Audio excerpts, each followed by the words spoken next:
Good morning, welcome back to Marty's Tying Bench. I'm putting together Vice Squad kits, and since it's so close to Veterans Day, I thought I would tie Jay Pearson's All-American Midge.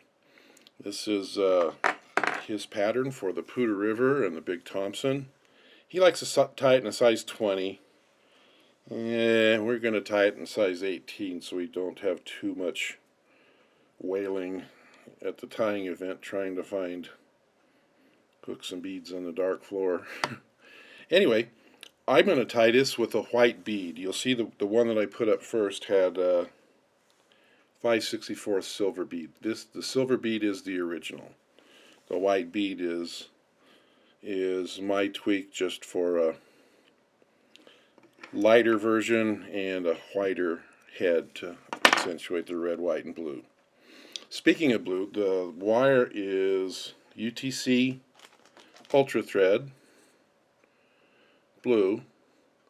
If you have access to the old Lagerton Peacock blue, that is the correct wire, but it's been unavailable for so long that we need to move on. So I'm going to tie that in right behind the bead so that I can tie it down evenly along the hook shank. And I'm going to come down the bend just a little bit. I need to make room for two colors of wire, so I'm going to use a little extra of this shank. Now I'm going to give it just a light spin to flatten it out a little bit.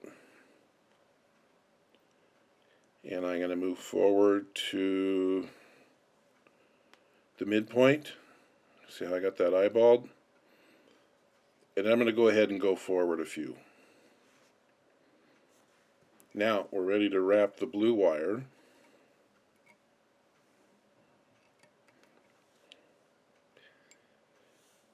And put just a little bit of tension on the thread, and if you lay each wrap right on the edge of the previous wrap, it'll slide down into place.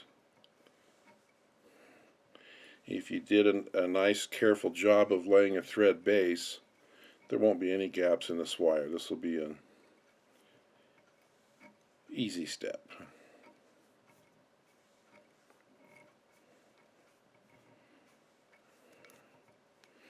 Okay, now I'm eyeballing it 50-50 by color.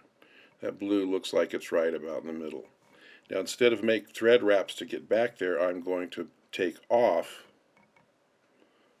thread wraps until I get there. And just tie that off with one.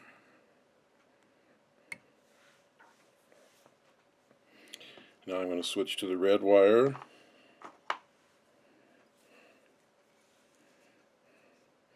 You can tie it in here or be a little more careful and move your thread with touching turns to the front.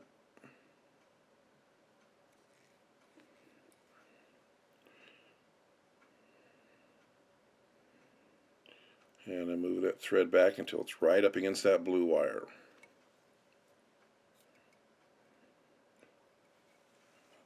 Spin it flat and make even turns almost to the eye. I want to leave room for just a tiny pinch of dubbing.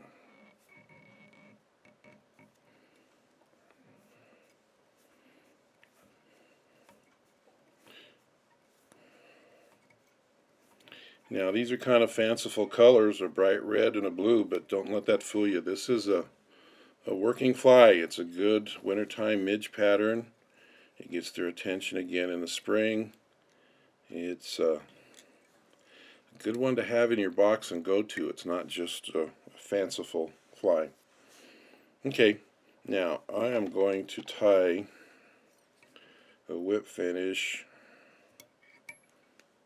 under my dubbing.